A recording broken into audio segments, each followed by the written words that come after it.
From the Library of Congress in Washington, D.C. I was an exchange student studying in China in 1989, so I'm very, very excited to be able to introduce our next speaker. I think most of us here may not recognize her, but we certainly recognize her voice. I'm here to introduce Louisa Lim to talk about her book, The People's Republic of Amnesia. She is the voice, as I said, from China for National Public Radio, or has been, and prior to that, she worked for BBC. And over a decade or so of reporting, she's earned many prestigious prizes and broadcasting awards for her work.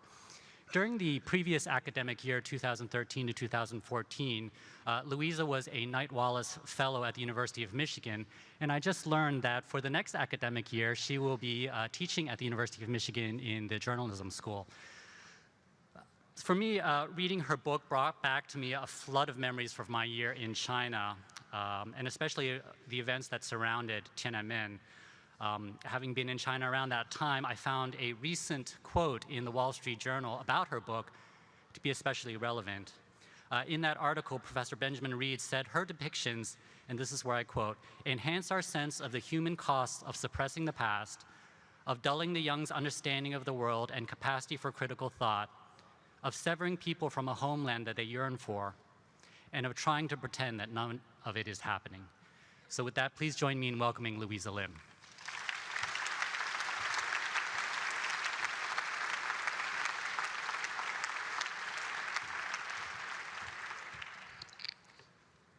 Thank you so much to David Mao for that introduction, and thank you for the Library of Congress for this incredible opportunity and this wonderful book festival. I'm here to talk about my book, The People's Republic of Amnesia, Tiananmen Revisited. And it's really about how the events of 1989 changed China, and how China then changed the events of 1989 as it rewrote its own history. It's about amnesia, which one very famous Chinese author, Yan Lianke, called a state-sponsored sport. And my book is about those people who refuse to play in this state-sponsored sport, those who refuse to forget what happened. My story really started with one woman, a mother, and I met her actually by chance.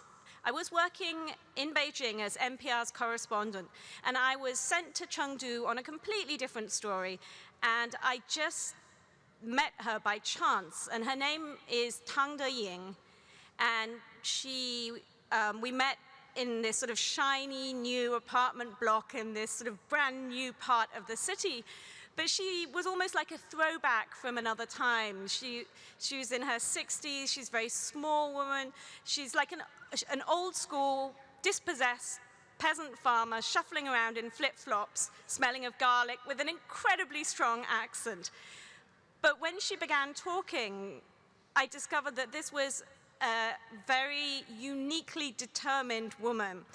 And she was the one who really put me on the path towards this book, because she told me how she had lost her 17-year-old son on June the 6th, 1989, in Chengdu. She said he'd disappeared riding his bike back home, and he was killed in the crackdown.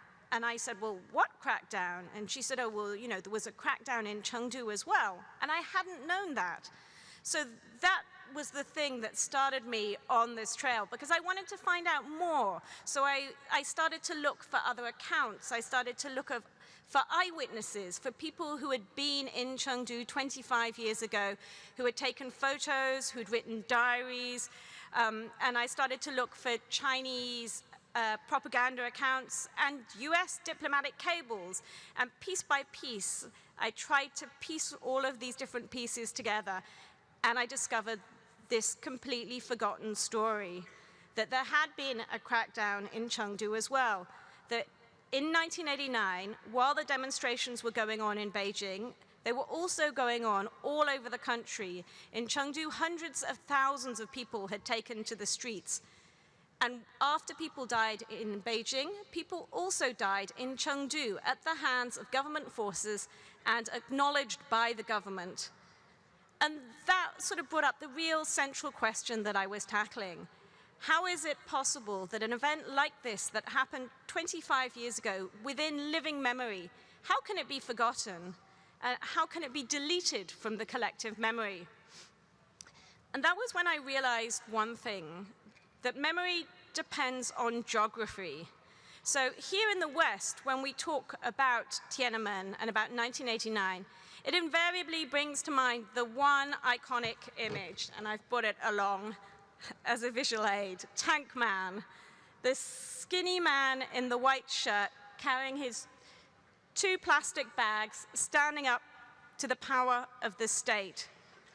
This is an image that is so iconic that, in fact, a play has recently been written, Chimerica, about this image, and the playwright Lucy Kirkwood wrote in it, "This is a picture of the moment that China exchanged democracy for an economic miracle, for the opportunity to live, work, spend, progress." Now, I just wanted to do a quick experiment. Raise your hand if you have seen this picture before. That's almost everyone in the room. I mean, okay, raise your hand if you haven't seen this picture. So I would say that's probably 98% of people in this room have seen this picture. And it has become such a well-known image that it's been used in The Simpsons. There was even a Chick-fil-A advert that used this image. Hard to believe, but it's true. So it's become really part of our popular culture. But what I wanted to know was, how well-known is this image in China? After all, we read an awful lot about the power of the internet to break down the control of information. We know China has 642 million internet users, and I wanted to know if they also knew about 1989 and could recognize this picture. So when I was working in Beijing, I did this very crude experiment. I went to 4 universities in Beijing, and I took this picture around on the campus, and there were 4 universities whose students had really been most instrumental in 1989.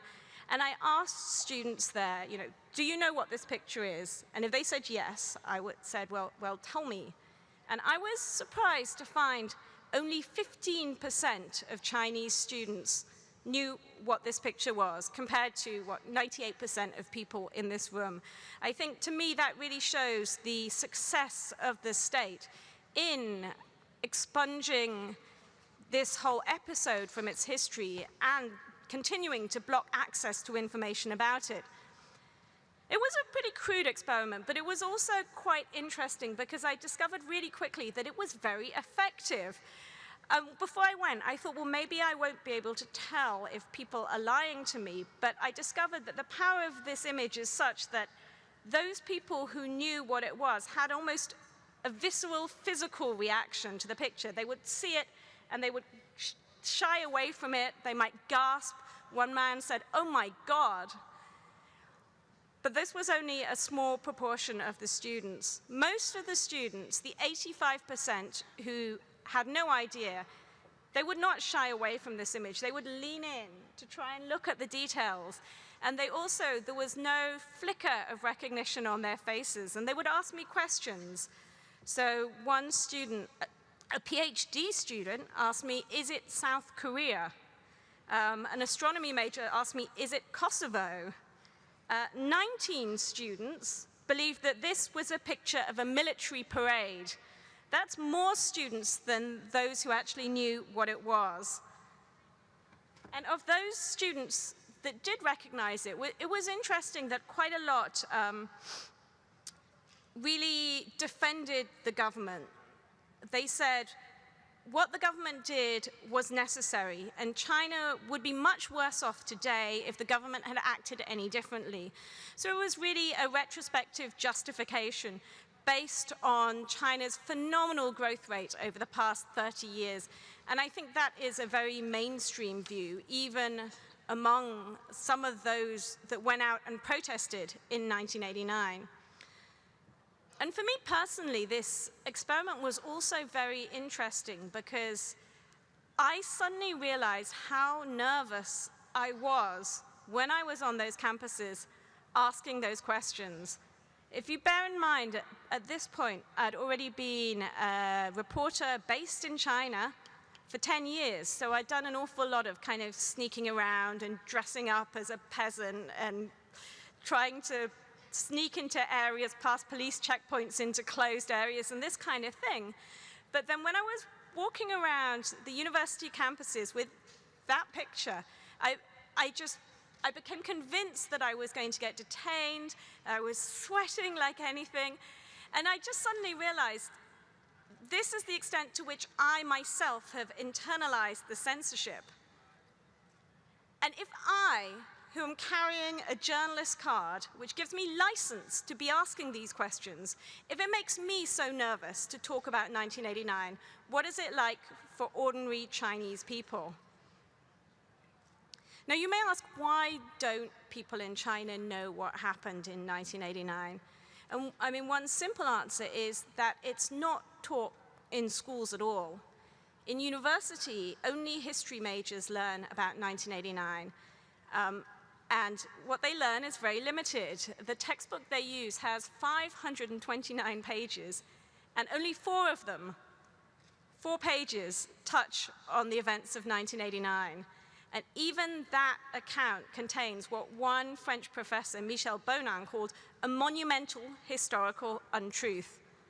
A lie, basically. But if you were a young Chinese kid, how would you know that your textbooks contained lies? I think we should also remember that even in the West now, I mean, a quarter century has passed, and there's a lot about the events of 1989 that is still unknown or has been forgotten over the years. So actually, the young man who stood in front of the tank, we don't know who he is. We don't know what happened to him. And although this is the iconic image of June the 4th, it didn't actually happen on June the 4th. It happened on June the 5th, a day after the killings. We also don't know how many people died in Beijing as the army moved in.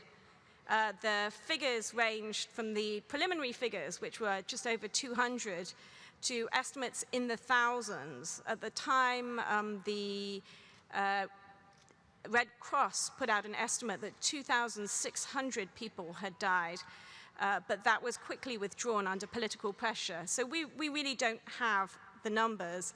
And it's also forgotten that most of those killings did not happen in Tiananmen Square itself, but on the approach roads as the army came in. We also don't know what happened during the power struggle in the highest echelons of the Communist Party, but we do know that the loser in that power struggle was the then leader of the Communist Party, Zhao Ziyang, a liberal reformer, who spent the next 15 years till his death under house arrest. And the other thing that's forgotten in the West was that the protests were not just in Beijing, but they were all over China. And they weren't just students. It was a mass movement, not just about freedom and democracy. It was also about wealth inequality, calling for action against corruption and nepotism and profiteering, for the Communist Party to reform itself. Of course, none of these things are forgotten by China's own leaders.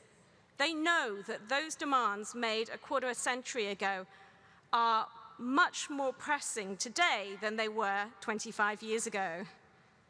And that's one of the reasons why the party is still so afraid of Tiananmen's legacy, because it leaves it vulnerable.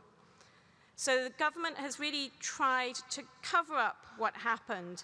If you go into any bookshop in China and try to buy a book about 1989, you wouldn't be able to find anything. Online, mentions of it are censored. And China's internet users, they find all sorts of ways to try and get around this. So instead of saying June the 4th, they may say May the 35th. And then they find that the use of the word May the 35th is censored.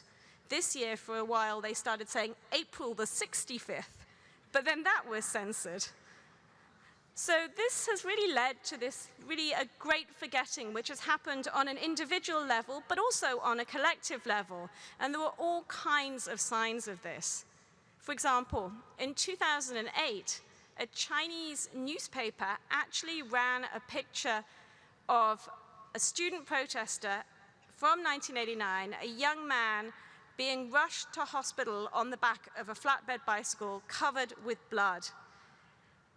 And it appeared in a Beijing newspaper, alongside a profile of the photographer who had taken that picture, a Hong Kong photographer. And interestingly, the reason that it appeared was because nobody working at the newspaper, not the picture editor or the page editor, or even the newspaper's censor, none of them recognized this picture. So none of them even realized that it was so sensitive that it should be censored. So I see that as a measure of both the success and the failure of Chinese censorship. It's been so successful that the institutional memory of June the 4th has disappeared, but now the success of that strategy is actually threatening the ability to continue it. And this year, we even saw these attempts to muzzle the foreign press as well as the Chinese press. For the first time, foreign journalists were visited by police in their offices, and they were told, do not go to Tiananmen Square on June the 4th, or there will be consequences for you. It's not the first time the government has tried to control reporting. In the past, all kinds of different measures have been taken. And my particular memory was on the 20th anniversary in 2009, where the journalists that went to Tiananmen Square to film their pieces to camera found that there was this new security apparatus innovation.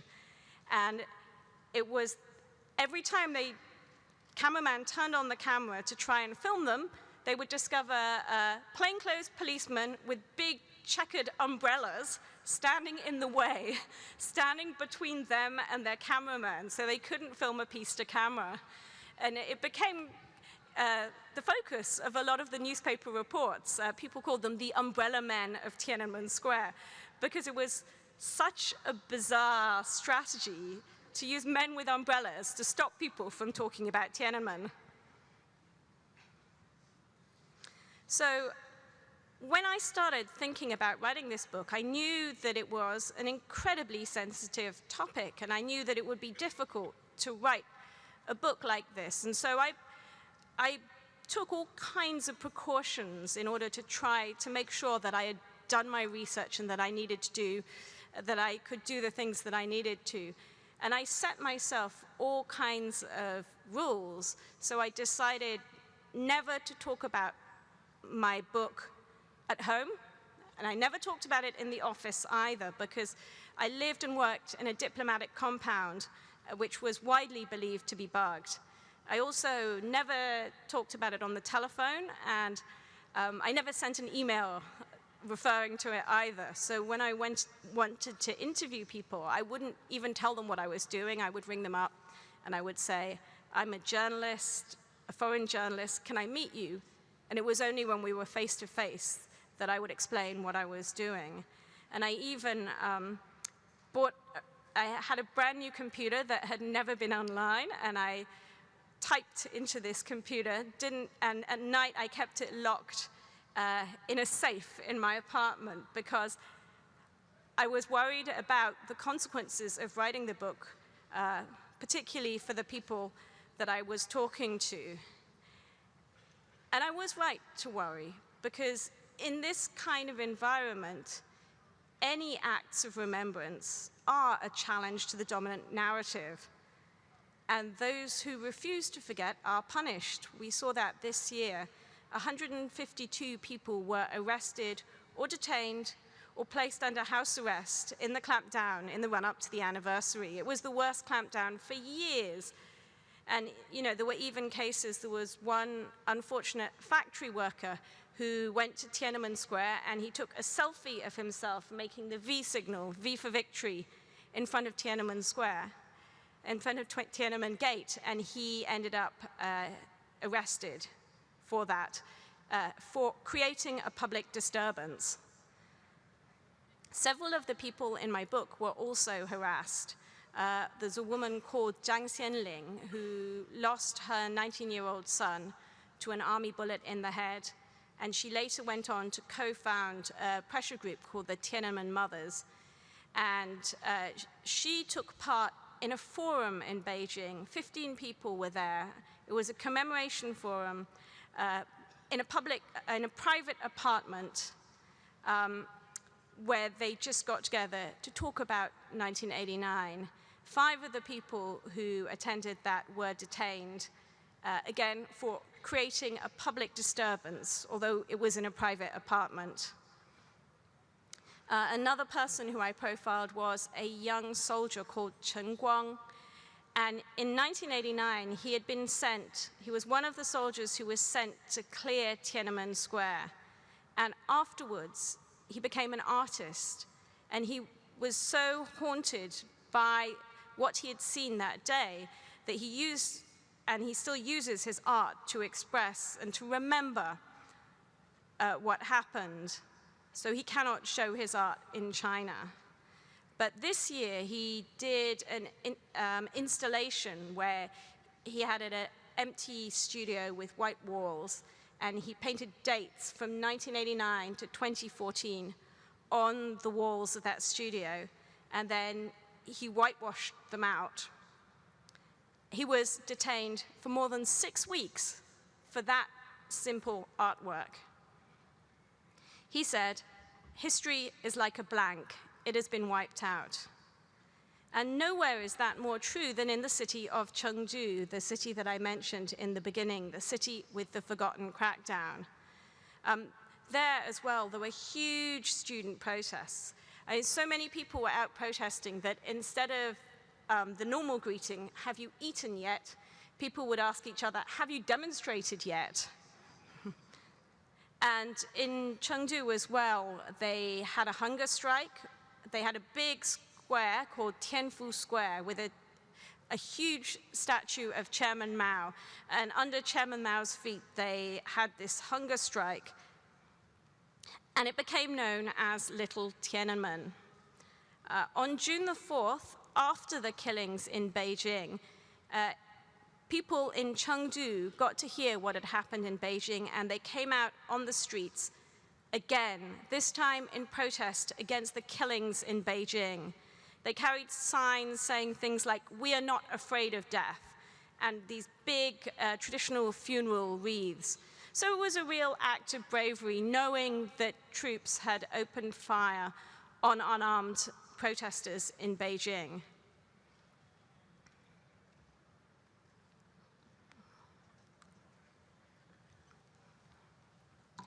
There was, of course, the inevitable crackdown in Chengdu as well as in Beijing. In Chengdu, it was different.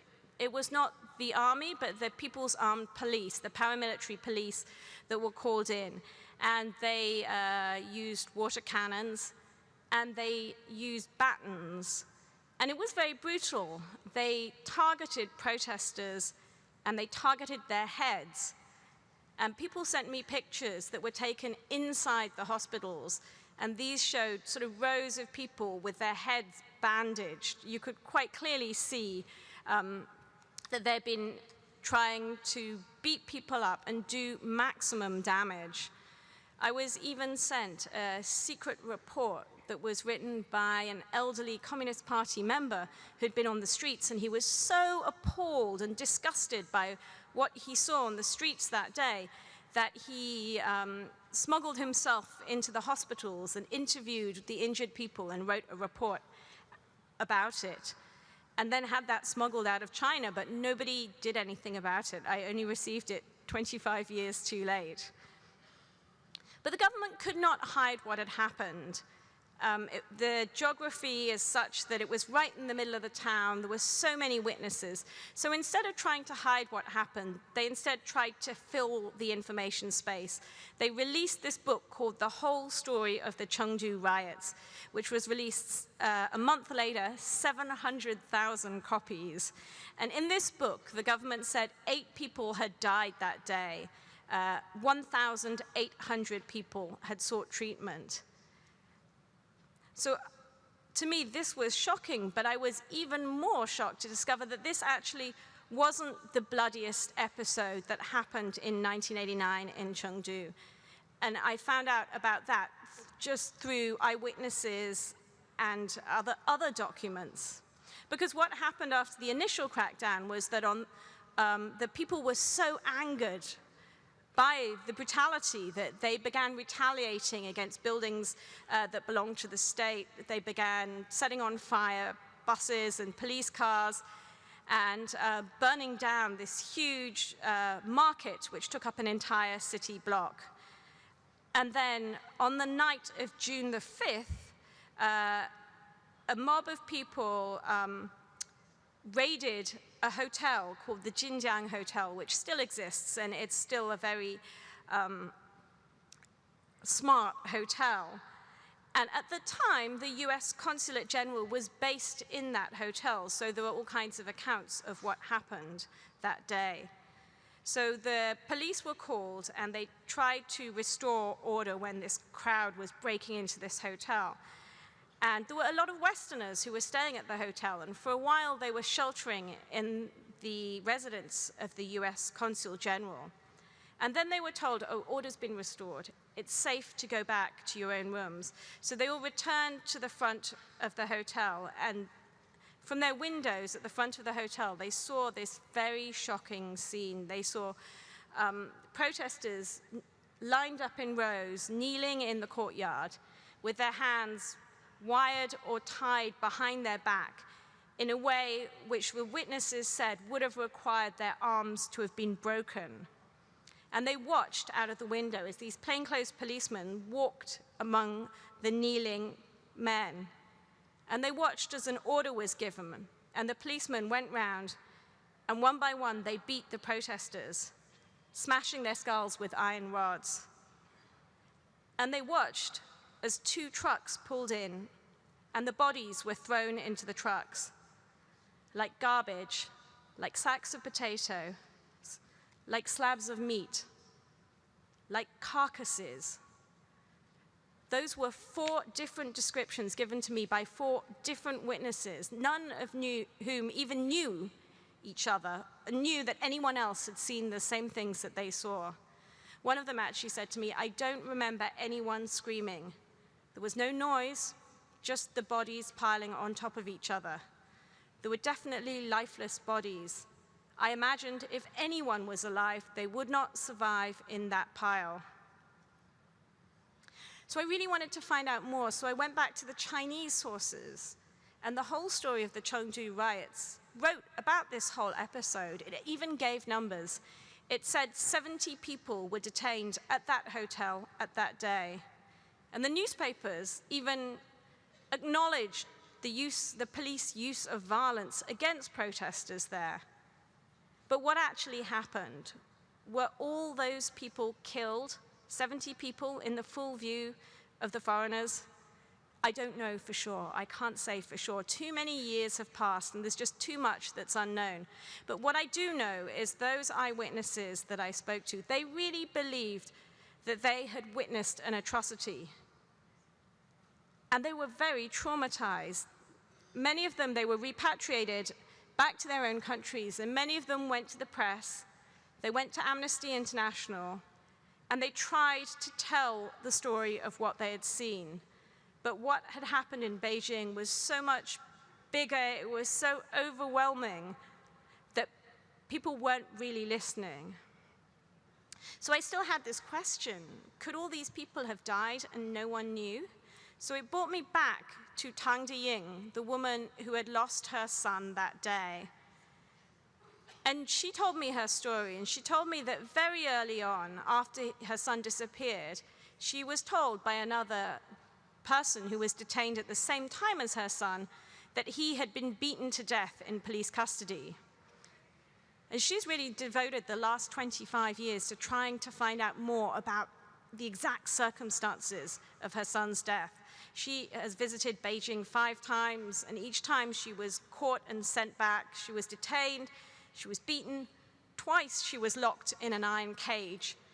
And she told me she had a police car outside her house for 2 full years. After 11 years, in the year 2000, all of these efforts had this very surprising result. She was actually given by the police a photograph of her son's corpse. It was a black and white photograph which showed him lying on a cement floor. And you could see quite clearly from this picture that he had been beaten because there was blood around his nostrils and his face was bruised and it was very swollen. In the year 2006, she was even given money. She was given a payment of almost $9,000. It was the first payment ever made in connection to a death in June 1989, although it was called a hardship allowance, not compensation. So I went to her and I asked her, well, are there other people whose relatives have been beaten to death in the same way that your son died? And she just looked straight at me. She looked into my eyes and she said, even if I knew, I wouldn't say. And I then realized that if this woman, this feisty, determined fighter of a woman who's been through so much, if she couldn't talk openly about what happened in 1989, then maybe no one could. Because forgetting is not something that's been imposed from above. It's something that people have taken part in. They've cooperated and collaborated and colluded with the forgetting because it isn't convenient to remember what happened in 1989 in Beijing or Chengdu or anywhere in China. And there's no benefit to remembering. In fact, there's a very large price to pay. I'm just going to tell you one last story about an artist that I met, a man called Sheng Qi. And he was not in Tiananmen Square in 1989, but he was very sympathetic to the students. And at the time, he was in his hometown. And when he heard what had happened about the deaths in Beijing in 1989, he said it was almost as if he had lost his mind. His senses took leave of him, and he did this very, very drastic act. He took a meat cleaver and he cut off his own little finger as a protest. And for years, he used the image of his mutilated hand in his artwork. He used it, he had a whole series of portraits where, with his hand holding pictures of a younger, more innocent self, which he called myself. But now everything has changed. 25 years have passed, and he has a child, a 12-year-old boy. So I asked him, well, what do you say to your son? What do you tell him about what happened to your finger? And he said, well, sometimes I tell him that I left it on a bus.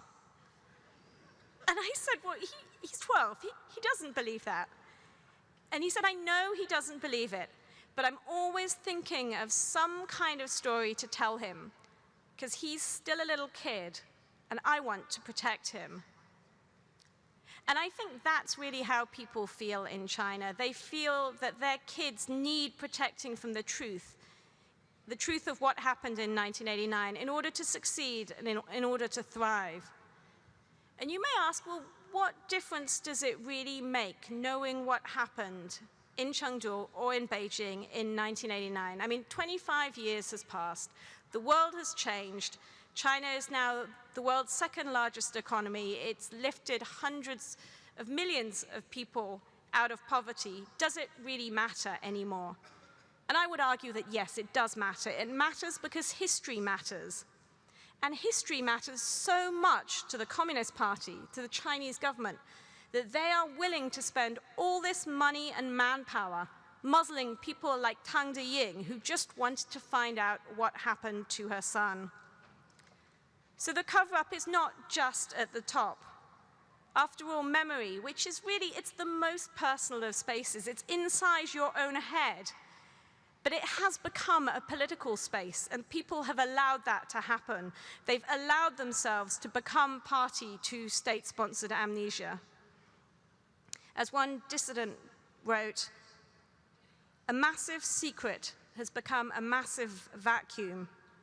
The crimes of the state are slowly being replaced by the crime of silence. And that is a crime in which almost everyone is complicit. Thank you.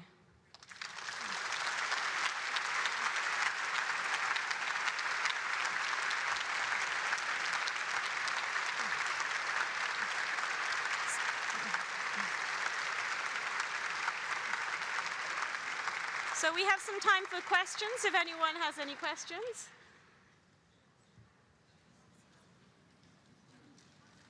There are mics at the front, so please come down. Hi. So I grew up with the saying that those who do not learn history are doomed to repeat it. And I was wondering, do you think that the Chinese will repeat their history, knowing that they have not learned about Tiananmen? It's a good question, because this is not the first time that this has happened in China. There have been cycles of protests. There were killings in Tiananmen Square in the 1919, in the 1920s. Also, there was a student protest in 1987. So these cycles do repeat themselves. And the problem from the government's perspective is if the events of 1989 are forgotten, then the lesson of 1989 will also be forgotten. If you stop people from talking about what happened, then they won't realize how the government put down the protests. So I think this is a major danger, yes. Thank you. I've always enjoyed your reporting on NPR, and I was you. wondering, will you ever be able to go back to China after writing this book? I don't know. I don't know. I was on fellowship last year, so I didn't try to go back, and I haven't tried to go back since. I hope that I'll be able to go back sometime, yes. Journalism of this caliber often requires a great deal of courage. I'm most familiar with the Philippines, which has the most numbers of journalist deaths in the last 100 years or so. How often during your work there that led to this book, work, and presentation, did you fear for your life as opposed to, or fear that you'd be jailed personally? And obviously you were very concerned about the people you were interviewing, that they could be jailed or worse. Could you describe that in a little more detail, please? Yeah, I never feared for my life. I was most worried about the people that I was talking to. As a foreign journalist in China, in most cases, the worst that happens is that you might get deported, and China has deported more journalists in the last couple of years, or refused to give them visas than they have in a very long time. So I wasn't concerned for my life, but I was very nervous. Once people started talking to me and telling me these stories that hadn't really been told before, and once I realized that also they were trusting me to tell their stories, these were stories that they were not really able to tell people who live within China. They couldn't really tell them or publish them themselves. They were trusting me to tell these stories. I really felt that it was my duty to do that and to make sure that these stories were told. So I was nervous about not being able to do that to the extent that they merited it, and I was nervous about the possible consequences for the people that I was talking to as well, because it was very difficult to judge. Because I was talking to people well before the book came out, and no one really, you couldn't tell what the political climate would be like when the book did come out. And then this year, when the crackdown was so intense, it was much worse than it has been in previous years.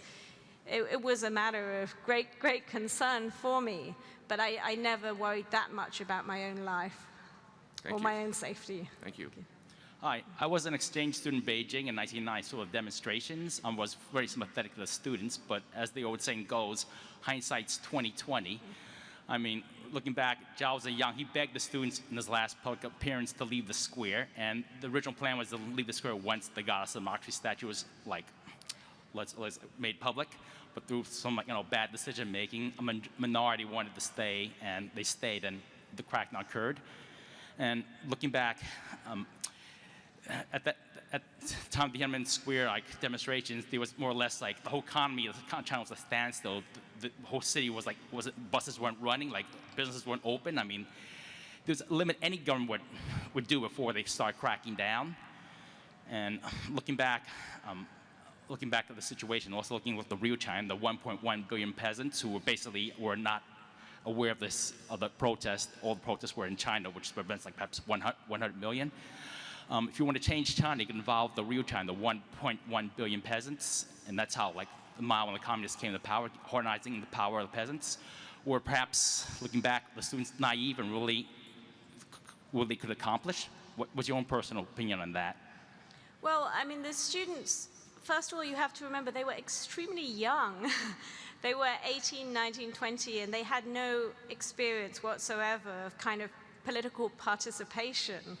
So, yes, they were naive. Yes, they made mistakes, and they had no real strategy either. You know, there were many different factions of students, and they really, you know, argued a lot between themselves, and they really, you know, some factions didn't know what each other were doing.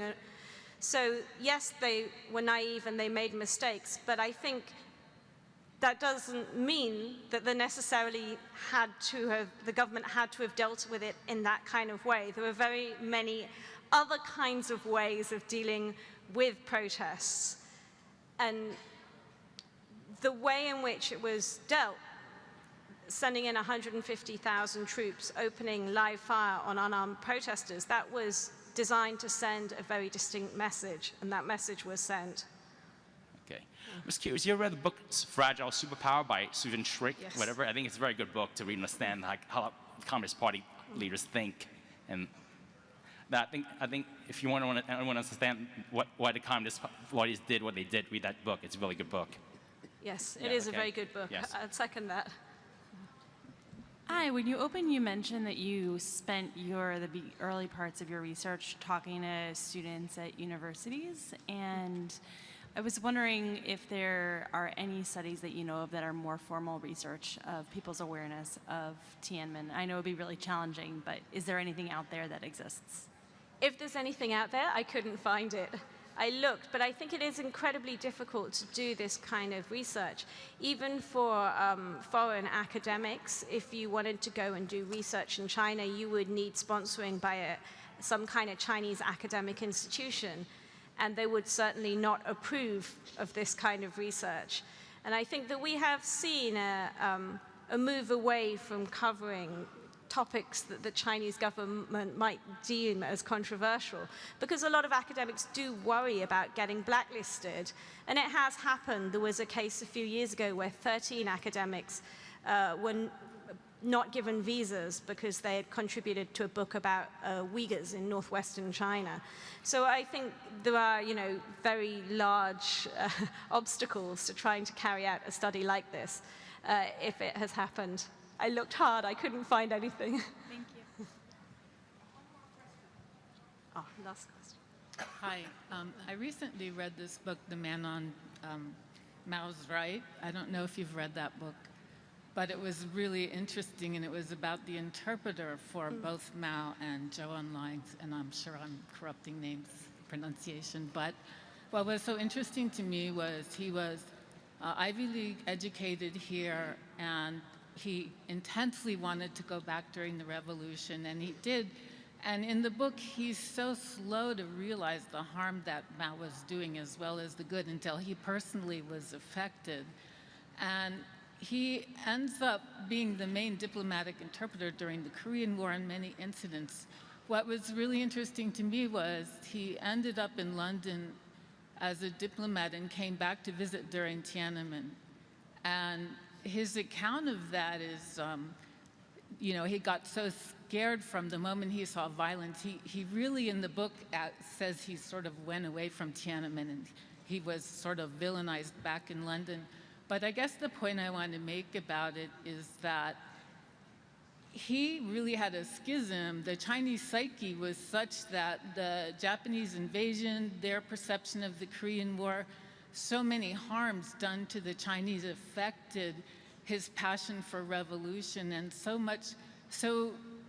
I think that all the harms that Mao did in the suppression then sort of carried on. And And if he, this international diplomat, can kind of run away from the problem, I'm wondering how foreign students today, what about Chinese today who come and are educated in this country and learn about Tiananmen from the Western perspective?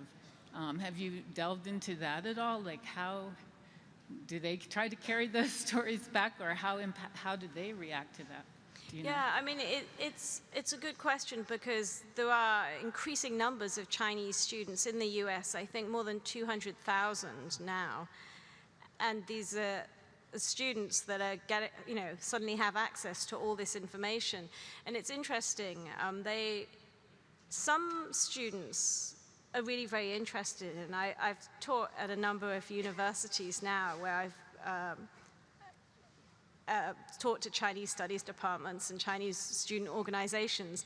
And it's often the case that Chinese students will be they won't want to ask questions publicly because they'll be looking at all the other Chinese students and they'll be nervous, but at the end, they'll come up to me and they'll ask me questions, and they'll be very, very interested. But you also, I think, get